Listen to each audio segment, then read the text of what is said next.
Hello and welcome to this week's episode of Future of XYZ. I'm really excited to be joined by Dr.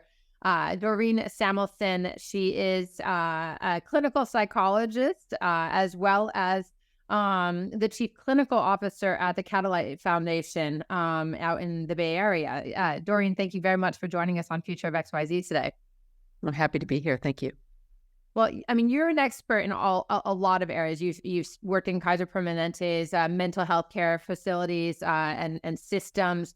You provide clinical leadership for behavioral health research. You've authored books, authored studies, obviously. You have about 30 plus years of experience in this field. And what we want to talk about today is the future of developmental disabilities. And what's so interesting is we started prepping this conversation way back when we first were introduced, is really why it matters and not just about the disabilities themselves, which sometimes are visible and sometimes are invisible, but really what does the future look like? That said, I always want to give guests an opportunity to define the topic at hand. So the first question is, how do we define in the context of this developmental disability? Well, thank you, Lisa. That's a really good question. So developmental disabilities is really a group of conditions that we diagnose based on a set of criteria. But the most important kind of general thread throughout developmental disabilities is you have a child, a young child, who is not developing the way that we would expect a child to develop. So they're not developing typically. Often what we see are delays in language. So, normally we start to see even young babies communicate. We get those first words about 18 months, maybe 2 years. And if we have a child who has a developmental disability, what we often see is we don't see that language. Now, developmental disabilities as a group include things like intellectual disabilities. We used to call that mental retardation because that's an old term now. We call it an intellectual disability now. It also includes autism spectrum disorder, which is a very heterogeneous group. Some of those children also have intellectual disabilities along with their autism, and many do not. So it's a large group, and one of the things that we know about developmental disabilities is that they show up in childhood. So it's not something that somebody develops when they're an adult, for example.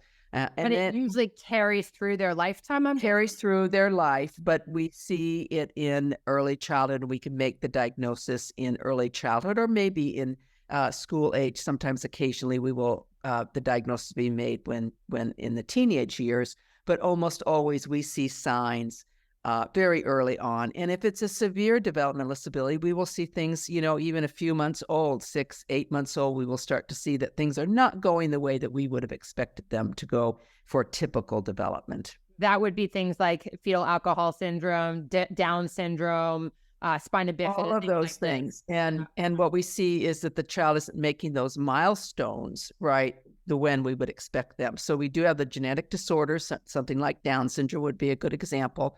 We also have things if a child was exposed, as you mentioned, fetal alcohol syndrome to alcohol during pregnancy or some other, teratogens during pregnancy, that can happen.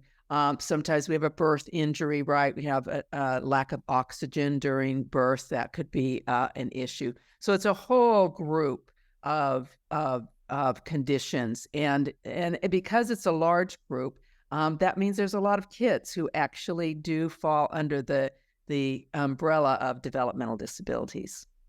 It's really comprehensive. And I think, the organization that you currently work for, Catalyte, you claim to be a provider of person-centered care, right? And this is advancing access to the critical services that are necessary, but also obviously and in support of people with disabilities, but also for their families and advocacy and things like this. But in terms of that person-centered care, what does this actually look like? Well, one size never fits all, right? So when we look at person-centered care, we're really looking at the child. It could be youth or adults. We have services for adults as well. And we also, of course, want to look at their environment. We want to look at their family. So sometimes we say person and family-centered care because we want to get that family in there for sure.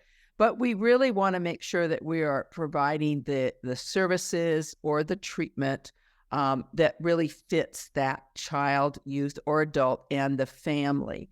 And so it's specific to them, so that we're not saying, everybody with a developmental disability gets X. That doesn't make any sense, of course, right? We want to really tailor our services, or if we're doing treatment like behavioral health treatment, we want to tailor it to that child and that family. Which makes a lot of sense. I mean, I don't know if we had talked about this in any of our previous conversations, but my younger sister is on the autistic spectrum and was diagnosed extremely late because the research wasn't quite there yet, and she was quote unquote very high functioning. The intervention that didn't ever happen has had a material impact on her life as well as the whole family, of course. And I know you yourself also are the parent of a developmentally disabled adult now. How has that experience shaped you were a clinical psychologist before that. So how has that shaped your understanding of how we treat and address and intervene in kind of the disability world? Mm-hmm.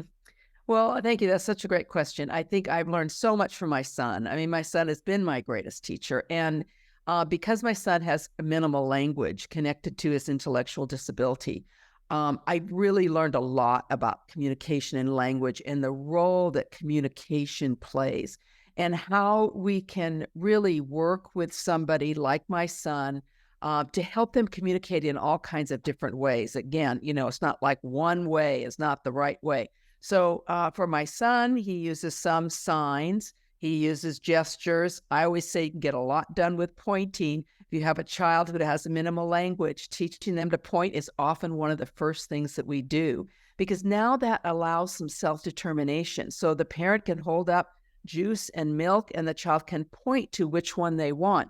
And that seems like a little thing, but if you have a child or a youth and adult who's really has minimal language abilities, their ability to just say what they want to drink or what they like to eat, these kinds of basic things really improve self-determination. And we know that self-determination for the person with a developmental disability and for their family, options and self-determination, family self-determination, really rolls up to well-being. And so we can improve well-being by improving communication and improving self-determination.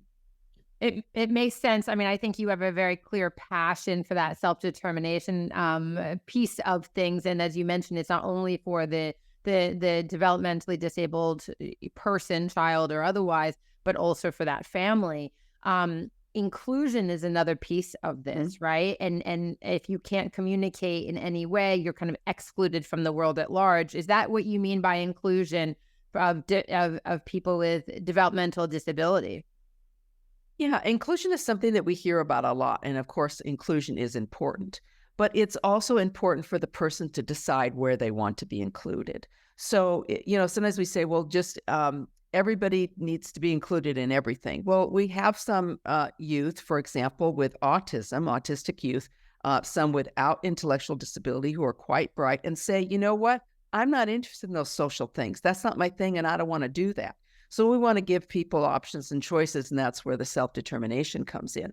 On the other hand, we want to make sure that people are able to be included in the things that they want to do, and they're able to get jobs and go to school and do all those kinds of things. So I think where we've gotten from where I started many, many years ago in the field is that we really recognize that we need to have a lot of options for people. And for some people, and autism is a good example, having time by themselves, not necessarily being included in social situations when they don't want to be, is very important for their well-being or quality of life. My son happens to be quite social and he likes to be included. So, for him, inclusion is really important, but we need to really make sure that we're providing the person what it is they really need. Well, it makes a lot of sense. And I mean, obviously, there are professional caregivers. There are psychologists, there are doctors, there are medical researchers. There are all sorts of people involved, also policymakers, executives at the healthcare companies, the pharma companies, et cetera, who are major players in this. But what is, and I think you have a real passion for this, and Catalyte, I think, enables this, but what is the role of the parent or another caregiver in mediating the care for someone who can't necessarily be an advocate for themselves? Well, that's another good question. And one of the things that we really worked on is having options, parent or caregiver mediated treatment options. So what we found, particularly for our younger children or youth who may have an intellectual disability along with autism, is that empowering the parent and training the parent to actually do the direct intervention works very, very well for a lot of families. And it also gives that parent a way to really improve their communication and their relationship with their child, which is often equally important. So when you think about treatment, you can have a professional, often as a paraprofessional, going in the home and working with the child, but you could also train the parent to work directly with a child. It could also be a grandparent. Don't forget grandparents. It could be an aunt or some other person in the family that is going to actually be trained in the intervention for that particular child. And you can obviously have a combination of things where you have, a professional or a paraprofessional involved, you have the parent caregiver involved. And again, depending on how old the child is, depending on what it is we're trying to address, whether we're trying to improve communication or whether we're trying to decrease behaviors that are problematic, which we do see a lot in our population. It, sort of depends again on the family and the person, what's the best fit for them. But I think it used to be that we sort of said, if you have a child with a developmental disability, you sort of hand them over to the professionals. And that we know is a mistake. Parents, they know their child best, they understand their child best, and working with a parent is really a great way to see progress in a child. I love that. And it makes a lot of sense from firsthand experience as well. There's always in every conversation these days a whole lot of talk about technology and the role that technology plays. And since we're especially looking to the future of developmental disabilities, what are some of the technologies that you see emerging and that, let's say 5 to 10 years from now are going to be really, really important for this, conversation of developmental disability? Yeah, there's so many. I want to start out talking about a technology that's not that new, and that is noise-canceling headphones. A lot of our kids with developmental disabilities, both those with autism and those with intellectual disabilities, are very sensitive to sensations, and they can be very sensitive to a lot of noise and things going on. And giving a child a really good pair of noise-canceling headphones can really make a big difference to them. And that's a technology that wasn't around, actually, even 25 years ago, but they're readily available now. So sometimes it's smaller technologies like that, and even technologies that are a little bit older that are very helpful. There are a lot of emerging technologies around training and teaching. We do have to be very careful with young children, in particular with screen time, because we know that even for typically developing children without a developmental disability, a lot of screen time actually affects their brain, and it's not good and interesting. Ours too. And ours too, right? Yeah, we're on the screen too much. But particularly for young children where their brain is developing. So we want to be very careful about screen time. One of the things that we've talked about at Catalyte, we've presented on in some of our conferences, is a wearable, where the person is wearing something that is able to alert a caregiver when they might be in distress. There's also wearables that might help for someone who has dangerous elopement, where, we're worried about a child being lost. So, finding them like GPS. And then there's lots of things that are coming out around teaching technologies. There are a few gaps, though, and I'm going to just mention one because I'm hoping someone will be listening to this and they would help with this one particular gap. And that is, we don't have enough games, like computer games, for someone like my son that doesn't look like a baby game, because he doesn't want to play something that a little kid would play, but he can't really understand, even the simple computer games that are out there. But he has an iPad and he wants to play a game. And I'm really hoping that people will start to develop, some of those leisure activities for people like my son who are adults.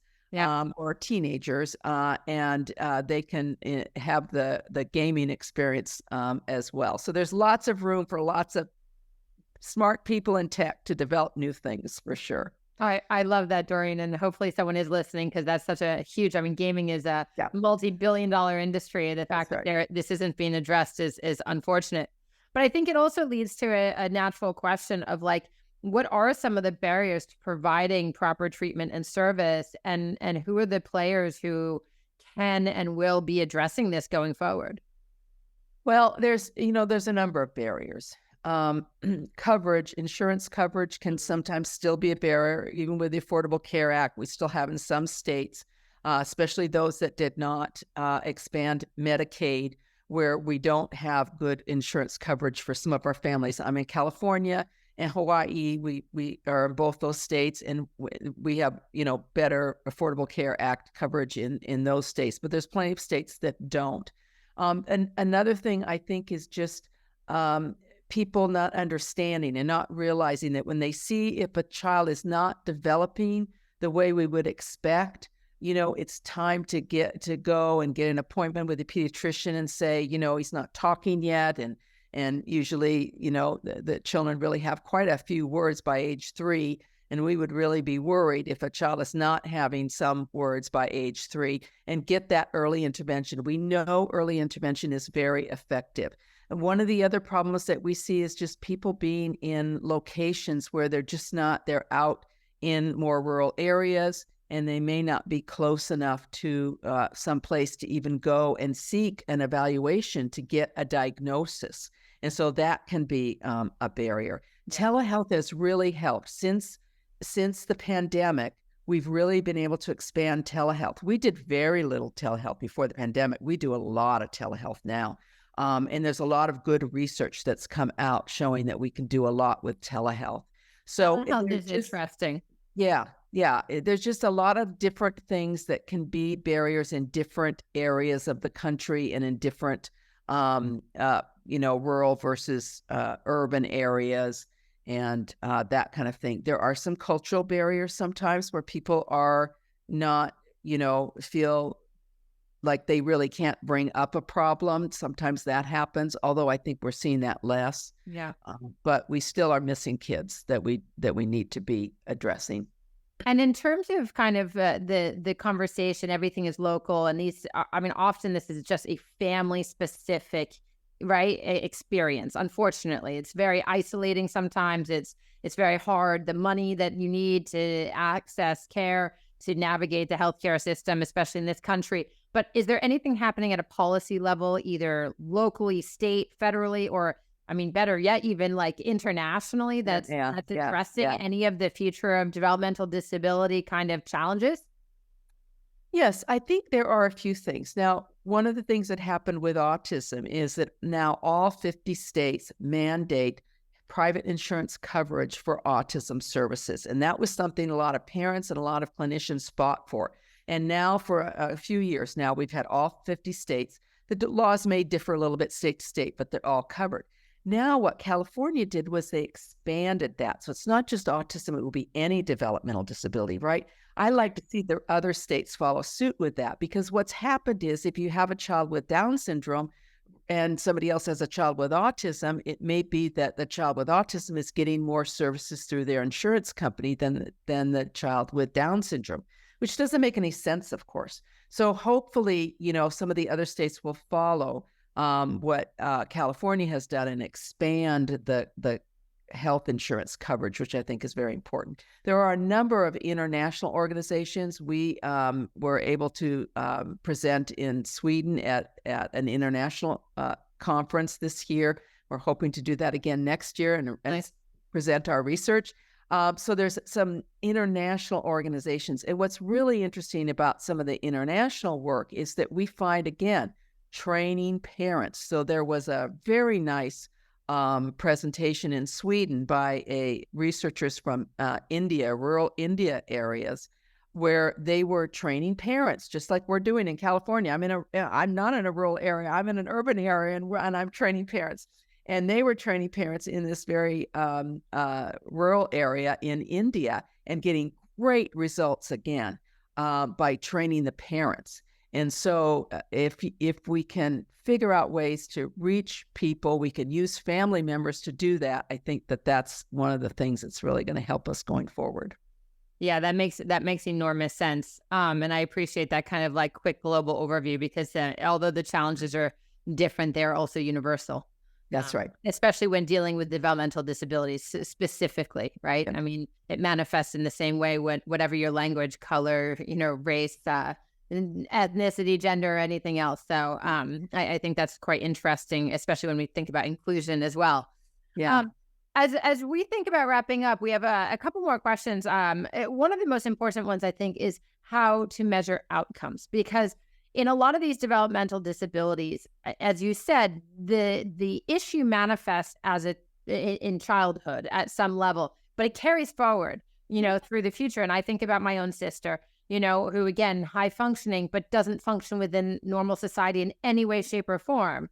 I think about, had she been diagnosed younger, what outcomes could we have hoped for, and how would we have measured success along the way?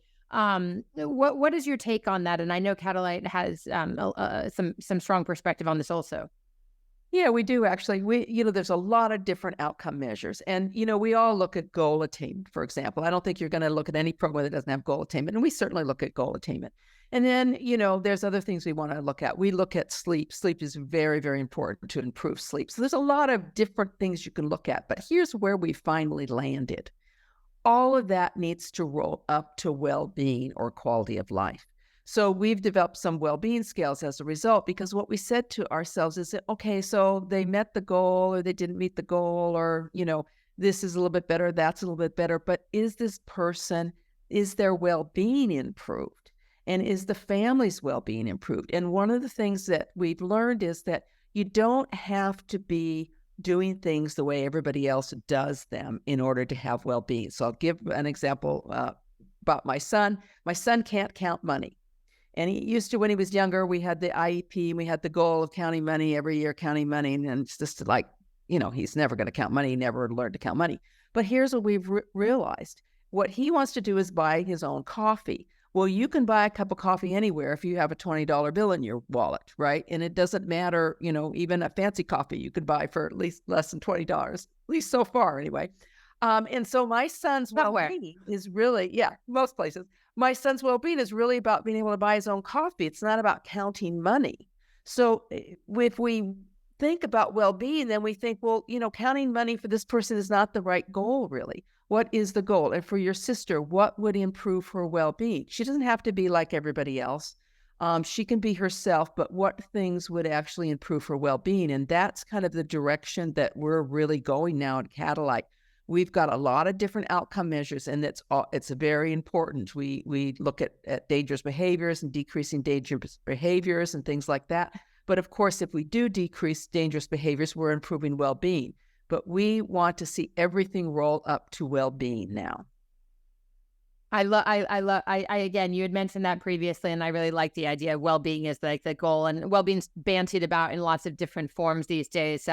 And in this context, it actually really means something very, very profound. So my last question, I think about Catalyte's mission, which is to support individuals with developmental disabilities as they embark on their own journey by removing barriers and biases to create a more inclusive world, one that reflects and celebrates the unique differences of everyone. Again, we talk about this.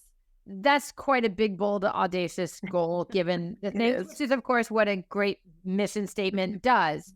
If we look ahead, and this is always the last question on Future of XYZ, 10 to 20 years in the future, what is your greatest hope for the future of developmental disability?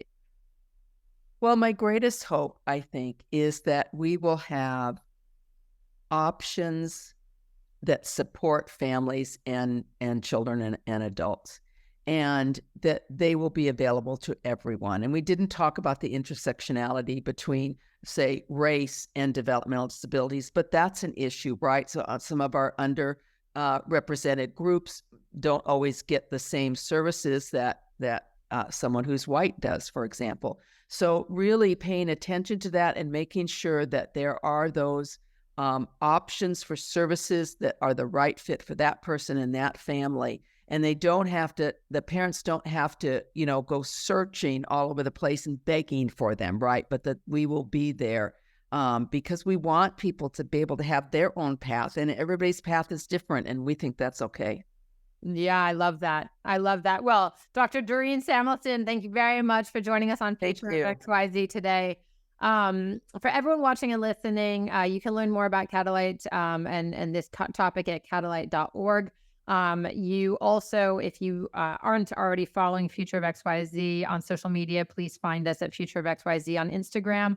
You can visit future-of.xyz to learn more about the program, to nominate yourself or someone else you know as a guest, or just generally to access any of the podcast channels. Anywhere you get your favorite podcast is good. And you can visit ripbs.org/XYZ to access the videos through our presenting partner, Rhode Island PBS. Thank you again, Doreen, for joining us. And for everyone watching and listening, we will see you again in 2 weeks.